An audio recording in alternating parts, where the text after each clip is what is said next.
Hi, this is Roger. Thanks for dropping by early in the day today. It's just gone 7 o'clock, and at this time of day I get quite a lot of sort of low-level sun comes through on the roof. Just sort of brightens up the place first thing in the morning. The other thing that wasn't so funny is I've dealt with it now, but as I went to walk out into the grow room, here, like there, was a big spider, and I didn't like the look of it at all. To me, it looked like a false widow, but I don't know enough about. Anyway, it didn't look very nice, so it became two-dimensional almost instantly, and now I've had to scan around the whole place and have a look and see where there are cobwebs that haven't just always been there, because there are some in here. There's a few up there. That whole section up there that holds those lights up there looks like it's coming down eventually. It's not very well secured, is it? I shall have to point that out next time the agent comes. We might have to get somebody round to deal. I'm not dealing with it, it's not mine, Anyway, the purpose of today's video is a big thank you. The problem with the greyish whitish deposits on the leaves of the orchids, lots of people have applied the logic and their own thoughts and their own experiences, and boy did I get a shed load of useful comments. And what I've basically done, I've read them all, most have got an answer, and basically it's a two-pronged attack, because it's unlikely to be mould. If there was a mould issue due to dampness and lower temperatures, some of it would be black. Yeah? And new growths could be suffering. There would be other consequences apart from just a bit of a film, greyish white film on the leaves. So I'm confident enough that it's the calcium, where I stopped using RO water in the header tank. As a consequence, part one of the fix is easy to do. We will empty the tank out. While we're at it, we can give it a clean and stick it outside under the RO unit and fill it up with RO water. Well, half fill it with RO water. If we fill it right up, then we're into lifting heavy things again, aren't we? Yeah? So that will be part one, is to get the RO water back in the header tank again. And the fact that this place is more airtight than the last one, I don't have so much of a problem with the humidifier needing to come on so often. So it's not going to use it up rapidly like it did around the other place. It was trying to compete with an extractor and an inlet fan, which were changing the air to reduce the temperature and losing the humidity, which then the hydrofogger had to replace. So I got through an awful lot of water in those days, and that was my logic of changing to the filtered jug water, was the fact that I'm paying for my water, by volume now, so I didn't want to be wasting money with the RO unit. But now I've found out how much my water is actually going to cost. It's negligible. It's really not a lot of money. It's the sewerage charges that are high, not the water. So anyway, we're going back to RO water in the header tank. That's stage one. And what is stage two? Well, that doesn't get rid of the grey on the leaves, does it? So, yay! We're back to Hippie Soap. And I had a look at basically, is soap safe for plants? And the consensus of all the sort of little bits that you can read on, from the results of a Google search, basically say that pure soap, Castile soap, is safe to use on plants, and some other, certainly dish soaps and things like that, are not necessarily that safe. So we're back to the hippie mix again, and we can kill two birds with one stone, because with any luck the soap will dissolve the calcium deposits, give the leaves a wash, by using the sprayer, you know, with a little bit of power behind it, so give them a bit of a blast, and we have a go at the bugs at the same time. So plans for today have completely changed. It was going to be everything in bloom on the 8th, now it's not. I've also partly completed the next Project Orchids update. Well, I'm not going to be finishing that off either. So today is going to be sorting the water out. While I've got the RO unit on, it would be silly not to top up all the rest of my containers, so that means I've got to be around. We haven't had any rain again for absolutely ages, so I've got loads of stuff to water in the garden. Back's better, so we can do stuff carefully. But my legs are still achy, and bending over is still a bit of a pain, but metaphorically speaking and literally. Yeah, so we'll have a go with the Hippie Soap, and that means I've got to find the mix again. Goodness knows. I might have to go back and find the video that's actually got the recipe in it, because I've forgotten it. But it basically, it's those two soaps, obviously pure water, I think it's 70% rubbing alcohol, and I think there's some hydrogen peroxide in there as well. And it's just a concoction that, you know, I saw a demo on, basically, and it was a live demo. That's what I liked about it. There were some bug-infested plants, and the guy mixed up the solution, sprayed it on the plants, and the bugs died in front of the camera. So it obviously worked, you know. So I gave it a try. The problem is this stuff is almost impossible to get in the UK. I did manage to get some in the end, and it's not cheap, but then it lasts a long time. So we'll have a go with the Hippie Soap today. I've got to water my mounts today and the cooler, shadier set, because yesterday I did all the other pots basically, and they had a reasonable feed. And obviously I don't use that level of feed for the for things like the Ristrepias, Masdevallias, Miltoniopsis. I use a much lighter dose if I'm going to feed them. So I couldn't use the same water, so I need a separate mix for today. So yeah, and in addition to that, we will be getting a parcel today, so I'll do an unboxing video. It's not orchids, it's not even orchid related, but I'll do an unboxing video anyway. It's a treat, basically, which I don't do very often. Yeah, so, and I've also got, potentially I will have a new orchid, but I don't know how long it's going to take. Goes back to the Malvern show, and I was chatting to Susanna, and they had their plants for sale along a big long sort of bench sort of thing, you know, it's all their sales stuff, which I think I bought one, I can't remember.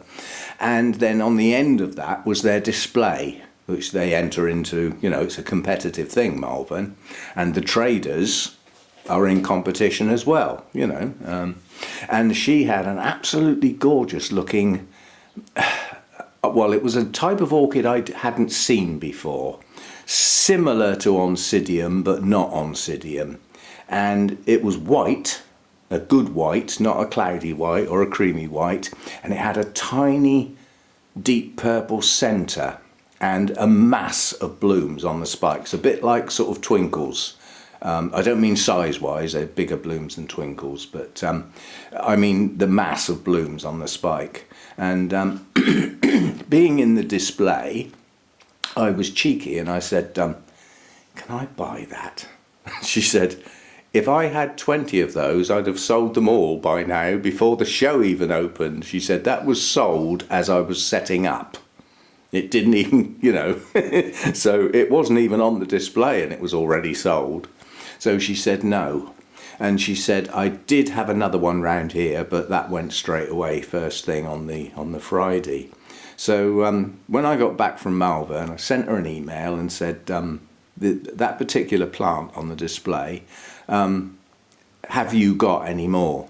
And she replied very quickly, great. No, but I can get some. So she's looking at getting some more in, and I'll get notified as soon as one's available. So there'll be a new orchid. But you know, that could be 6 months away, it could be 6 weeks, it could be 6 days. I have no idea when obviously she will be able to get some more. If at all, you know, I mean, she might come back in 3 months' time and say, I just can't get those, so be it. Now, going back to the deposits, yeah, some people said have a look at get yourself a dark cloth or something and try wiping some of the materials, the structure of the building, and see if there's a film. Well, there was a little bit of condensation here this morning and I rubbed my hand on it. There is a film on the glass. Well, some of that's dirt. But anyway, I'm going back to the theory, because it's the easiest thing to fix, is that it's calcium deposits by not using the RO water. So we'll go back to RO water for Hurricane Hector. Obviously I only use RO water for watering things, so yeah. We'll see what happens, and then perhaps we'll have a go a bit later on, mix up some of the old Hippie Soap and go round some of the plants. I don't propose to spray every plant in this place. I will be concentrating on those that have got an obvious film on the leaves, they're quite easy to spot, or those with bugs. I mean, the cattleyas up there don't seem to have any signs of calcium on them, but they're not in the direct line of fire. Hurricane Hector, if you look at the top, is pointing there, the opposite corner, the idea being that it gets distributed by the circulating fan sitting above it. But if you think what a circulating fan does, it goes from one side to the other. So it's only actually blasting that mist coming out of the hydrofogger at the point it passes over the middle of its sweep. So as it goes from left to right, halfway along that sweep is the bit where it hits the mist, yeah? And all the rest of the sweep, it isn't. So the majority of that mist ends up in that region over there, and that's where most of the white film is on the plants, which backs up the theory that it's calcium deposits yet again. So we'll have a go at dealing with that today and try and do a few other things. I'm not tidying the shed, that can wait, because every bit of tidying the shed involves bending, because the basic principle of tidying the shed is to get everything up off the floor, isn't it? So it's all bending down stuff, so that can wait. Watering the garden isn't bending down, that's fine. That's just filling the watering can up and wandering around aimlessly pouring it over things. That's easy enough to do. My bags of compost and stuff, I'd like to get them in the shed, and most of them I can do very easily because they're not heavy, but one is very, very heavy, and at the moment I've tucked that under the overhang on the roof. That's that blue one there leaning against the shed, the inoffensive looking smaller one.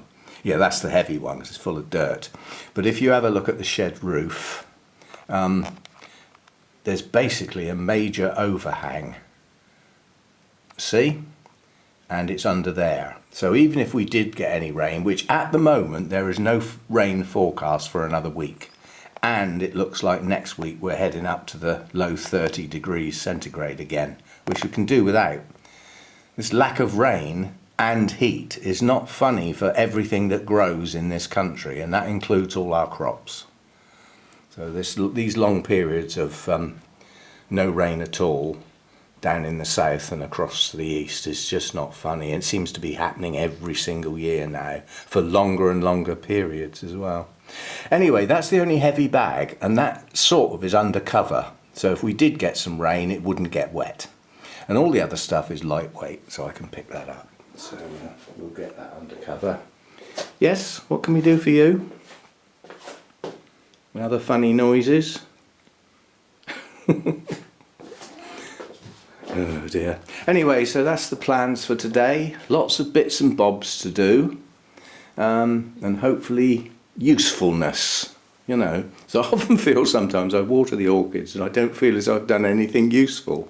Obviously I'm keeping them alive, but you know, there's no like end result. I can't sort of go, oh, that's good, now that's that done, and there's something I can pick up or see, you know. It just doesn't seem to achieve anything. There's no result. I know there is, but it's an invisible result. So we'll get some things done where maybe we can see some results today.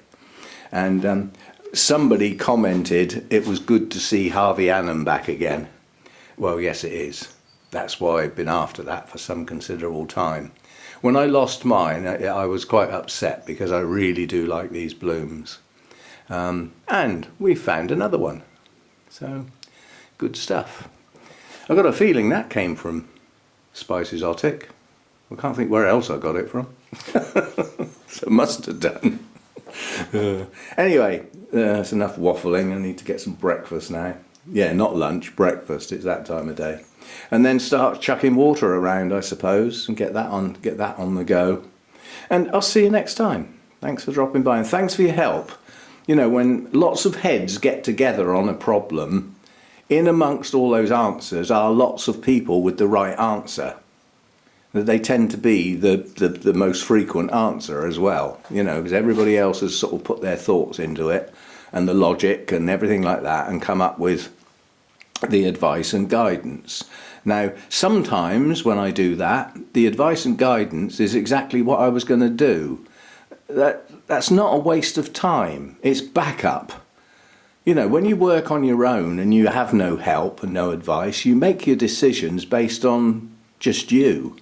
But when you've got loads of other people that agree, having heard the story, it's backup. It makes you feel far more comfortable doing whatever that action's going to be. And that's how I'll be today. So, all good fun.